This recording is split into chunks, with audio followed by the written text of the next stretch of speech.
जी, तो कैसे हैं आप सब? आई होप आप सब ठीक होंगे। मैं भी एकदम ठीक हूँ। अभी थोड़ी डाउन है तबीयत, लेकिन फिर भी ठीक हूँ। तो आज हमने स्टार्ट किया था पहले राजस्थान हिस्ट्री। राजस्थान हिस्ट्री में हमने चालू किया था मेवाड़। पहले हम मेवाड़ की थोड़ी देख लेते हैं। हमने पिछली क्लास में पढ़ा था, जैसे कि हमने पढ़े थे, गुहिल ने सिसोदिया वंश की स्थापना करी थी। कब करी थी? 788 एडी में। उसके बाद उसका जो एक 5th डिसेंट मतलब 5वां जो शासन बना था गुहिल के बाद, उसकी हमको जानकारी कहाँ से प्राप्त होती है? वो हमें प्राप्त होती है सामोली इंस्क्रिप्शन से। अगर शायद सामोली इंस्क्रिप्शन नहीं होगा तो हमको पता भी नहीं चलता कि शिलादित्य नाम का कोई राजा था, या फिर उसने जावर माता मंदिर बनवाया, या उसने माइनिंग इंडस्ट्रीज की स्थापना करी थी उसके टाइम। ये हमें पता ही नहीं चलता अगर हमको सामोली इंस्क्रिप्शन नहीं मिलता तो। फिर हम पढ़ते हैं गुहिल की,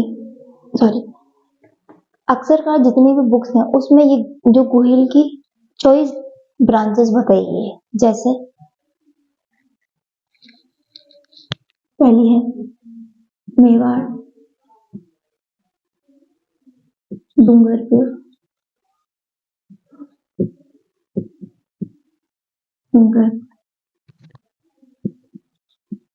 बांसवाड़ा,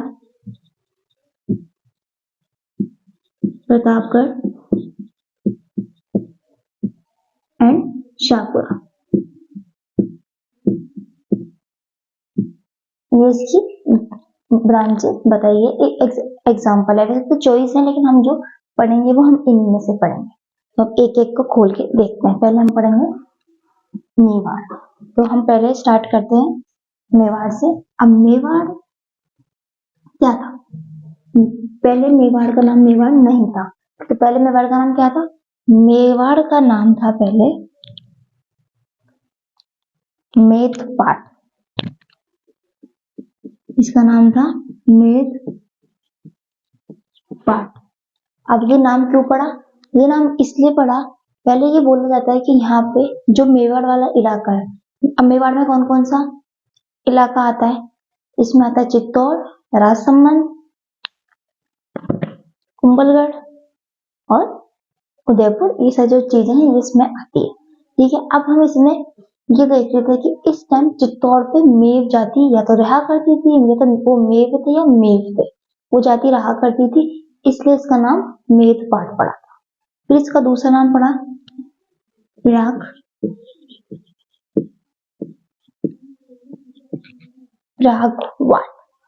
तो प्रयागवाट हमको कैसे पता चलता है कि इसका नाम प्रयागवाट भी था? तो जो मेवाड़ की एक रानी थी, रानी क्या राजकुमारी थी, उसका जो ब्याह है वो जालोर करा रखा था। तो वहां से हमको उस रानी का अभिलेख मिलता है। उसमें वो लिखती है मैं प्रयागराज की राजकुमारी हूँ। तो हमको कैसे पता चलता है कि अब जब बहुत सारे हमने नाम वगैरह पढ़े तो हमको ये पता चला कि प्रयागराज को, मेवाड़ को प्रयागराज भी बोला जाता था। इसलिए जब हमने राजा चेक करे कि इसके पहले भी था, इसके पहले भी था, इसके पहले था, तब हमको अरे ये तो राजकुमारी मेवाड़ की। इससे हमको पता चला कि प्रयागराज भी इसका नाम था। इसके बाद में इसका एक और नाम है। क्या नाम है? शिवी। मेरी राइटिंग में ना मेरा रुकी जा रही है।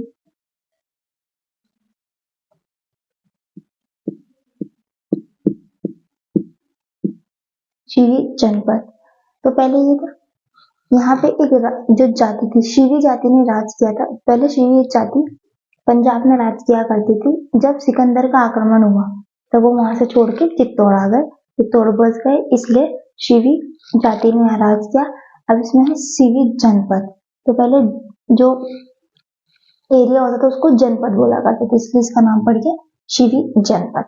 अब हम इसके बाद में ये पढ़ेंगे मेवाड़ में गुहिलों का सबसे अगर कोई बड़ा राजा हुआ था तो वो कौन था? वो था बप्पा रावल।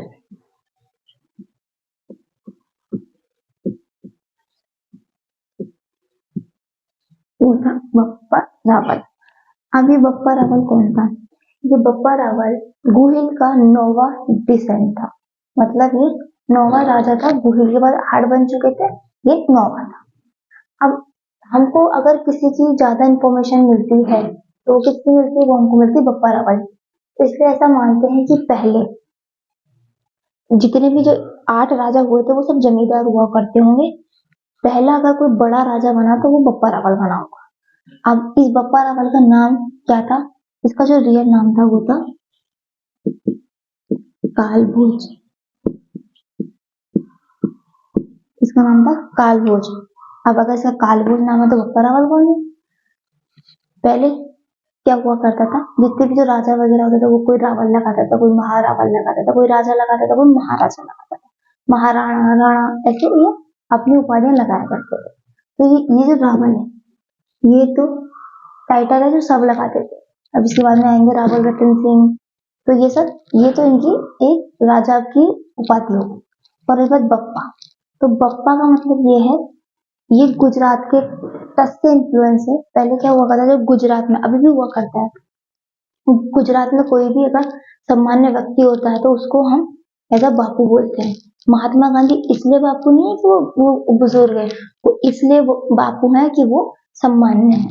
जैसे आपने जो लोग मैच देखते हैं, जब रविंद्र जो जडेजा है वो गुजराती है, वो अच्छा बॉलिंग या बैटिंग करता है, जब उसकी जो इंस्टाग्राम या फेसबुक के जो उसे कमेंट पढ़ना गुजराती है, वो क्या लिखते हैं, अरे बापू आज तो बढ़िया खेले, बापू बापू ये बापू वो बापू वो। तो इसलिए ये नहीं कि इसको पहले नहीं बापू बना दिया, अभी तो ज्यादा बड़ा तो है, इसलिए नहीं बनाया कि ये छोटा है या बड़ा है, इसलिए बनाया कि ये सम्मान्य है। गुजरात में सामान्य लोगों को बोला जाता है बापू, इसलिए ये पहले ये बोला था बापजी रावल है, बापजी रावल करते करते बन गया बप्पा रावल।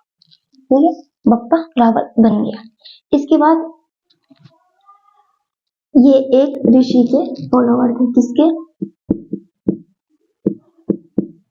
ये हरि,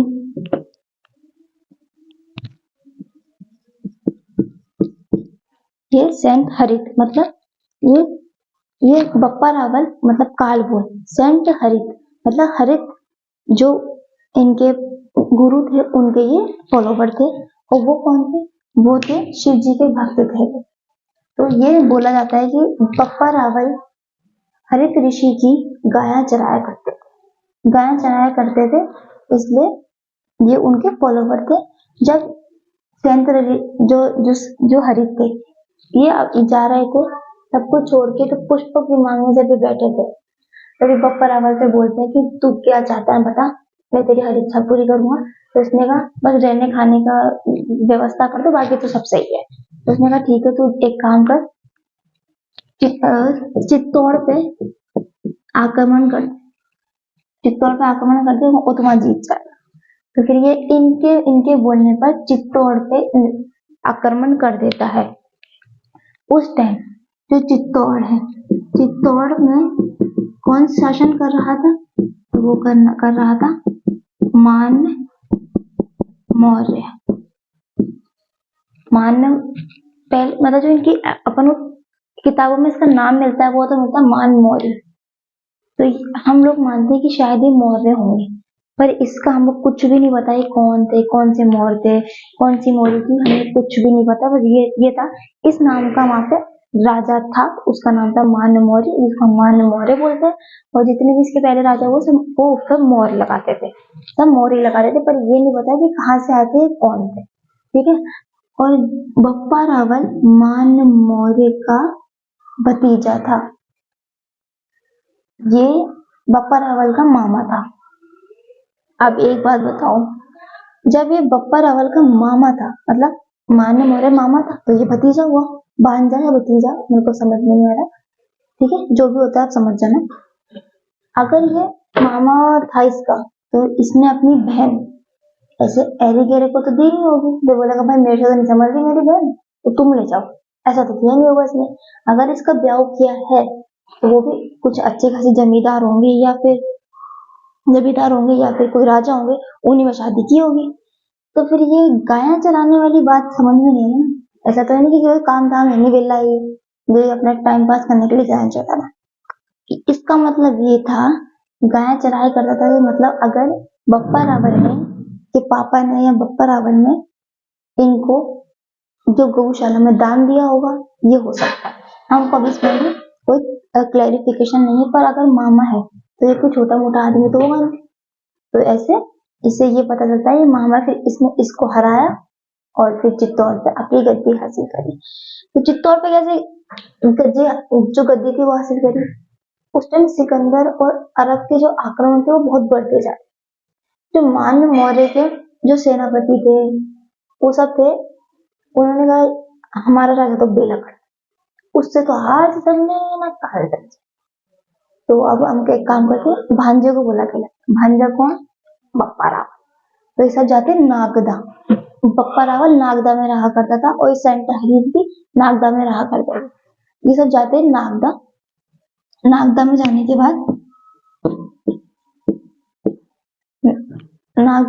बाद उससे बोलते हैं भांजे चल तू वहां पे काम कर, तू अपना शासन कर, हम तेरे साथ हैं। तेरे मामा को बोला तेरा मामा बेलकड़ा है, अगर सिकंदर का आक्रमण हो गया तो ये ले डूबेगा, राजस्थान भी जाएगा अपने हाथ से, मतलब चित्तौड़ भी जाएगा अपने हाथ से। तो इसलिए ये फिर इनके कहने पे आया चित्तौड़। चित्तौड़ आया, इसमें मान्य मौर्य को हरा के अपनी गद्दी हासिल करी और कैप्चर करा चित्तौड़। फिर इसने बोला चलो ठीक है मैं चलता हूँ, पर मैं कैपिटल तो नागदा ही बनाऊंगा, मैं रहूंगा, चलो ठीक है, अपनी जो मेन जो होगी वो वहां पे हम जीत लेंगे, सब कर लेंगे, पर मैं रहूंगा नागदा में। तो इसने अपनी कैपिटल किसको बनाया था? इसने अपनी कैपिटल बनाया था नागदा को कैपिटल बनाया था। फिर इसने बोला कि मैं रहूंगा यहीं पे, क्योंकि मेरा मन यही लगता है, मैं नागदा नहीं रहूंगा। फिर ये नागदा में एकलिंग जी का टेम्पल बनवा था। एकलिंग जी कौन? एकलिंग जी हमारे महादेव, ठीक है। तो ये महादेव मतलब एकलिंग जी का मंदिर बनवाता है। कहाँ पे बनवाता है? नागदा में बनवाता है। और ये जितने भी ये मेवाड़ वाले जितने भी राजा वगैरह सब आएंगे तो ये अपने आप को राजा नहीं बोलते, क्या बोलते हैं? ये अपने आप को बोलते हैं एकलिंग जी के हम दीवान हैं, हम एकलिंग जी के दीवान हैं, हम राजा नहीं, हम एकलिंग जी के दीवान हैं, ठीक है। तो ये अपने आप को ऐसा दीवान कंसिडर करते हैं। इसके बाद में इसने बोला कि मैं अब चलाऊंगा सिक्के। इसने कहा जब गोहिल के चांदी के सिक्के मिले, शिलादित्य के कॉपर का कॉइन मिला, तो अब मैं सोने के सिक्के चलाऊंगा। तो इसने कौन से सिक्के चलाए थे? इसने चलाए थे गोल्डन कॉइन्स। तो इसने चलाए थे कौन से चलाए थे? Golden coin. फिर इसके टाइम में गजनी का एक शासक था, उसका नाम था सलीम। तो उसने अपनी आर्मी को कहा कि जाओ तुम चित्तौड़ पे हमला कर। तो वो चित्तौड़ पे अटैक कर देते हैं। जब चित्तौड़ पे अटैक होता है तो बप्पा रावल यहाँ से भगा के मारता है। कहाँ तक मारता? भगाता यहाँ से मारता इसको लेके जाता वापस गजनी वापस ले जाता है। और गजनी में सलीम को हटा के अपने नेफ्यू को यानी अपने भांजे को वहां का राजा बना देता है और वहां से वापस आ जाता है। क्या करता है? गजनी जाता है वापस मारने में, वहां का जो राजा था सलीम उसको हटाता है, अपने भांजे को वहां का राजा बनाता है और फिर वो वहां से आता है। तो ये मान लो बप्पा रावल ऐसा था कि इसने गजनी तक का जो एरिया था वो कैप्चर कर लिया था। हमारे जो लोग गीत हैं, लोग कहानी में तो ये बोला है कि उसके भी आगे गया था, ये ईरान वाले इलाके में भी ये गया था। फिर जो हिस्टोरिकन है, कौन हिस्टोरियन है?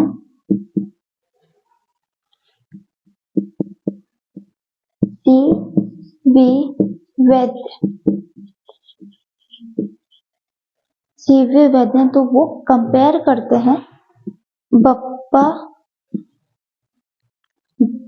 रावल को फ्रेंच कमांडो चार्ल्स मार्टेल से, कि ये भारत का चार्ल्स मार्टेल है। चार्ल्स मार्टेल ने भी अपने एरिया में, वो फ्रेंच के थे, फ्रेंच में अपने आप को उन्होंने अपनी पूरी टेरिटरी को बचा के रखा था सिकंदर के आक्रमण से। तो इसलिए ये जो C.V. वैद्य, जो हिस्टोरिकल C.V. वैद्य हैं, वो बोलते हैं कि भारत का ये चार्ल्स मार्टेल है, ठीक है। क्या बोलते हैं? भारत का ये चार्ल्स मार्टिन है। इसके बाद में जब ये मिलिट्री अभियान, जब ये जा रहे थे, जब ये सलीम की आर्मी को डिफीट करके या तो वापस आ रहे थे या जा रहे थे, इस टाइम ये एक जगह रुके थे। पाकिस्तान में एक जगह है, वहां ये रुके थे। तो वहां पे उस जगह का क्या नाम है? उसका नाम है रावल पिंडी। रावल पिंडी जगह पे ये रुके थे। तो उसका नाम कैसे पड़ा कि रावल यहाँ पे रुके थे। पंजाबी में गांव को बोला था पिंड, तो बोला रावल इस पिंड में रुका था। तो ये बोलते बोलते बोलते बोलते क्या हो गया? रावल पिंडी। तो इसमें जहाँ पे रुके तो वो जगह है पाकिस्तान में, और उसको बोला जाता है रावल पिंडी। कहाँ पे रुका था बप्पा रावल? रावल पिंडी में। वो अभी इस टाइम कहाँ पे स्थित है? वो इस टाइम पाकिस्तान में स्थित है। अब इसके टाइटल्स, इसके 3 टाइटल्स थे। एक तो था हिंदू सूरज,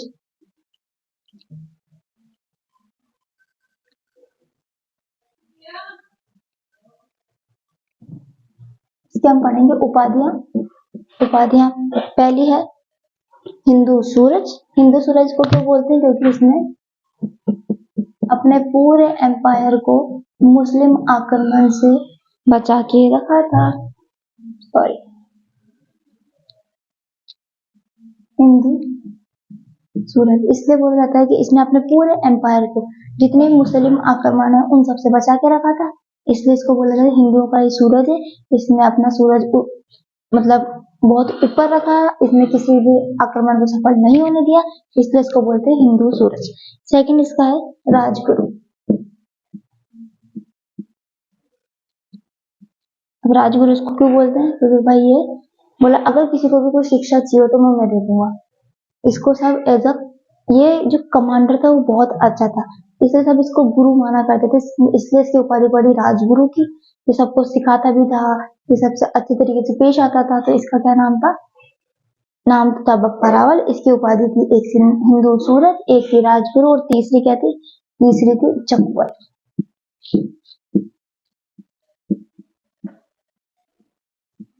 तीसरी थी इसकी चकवाई।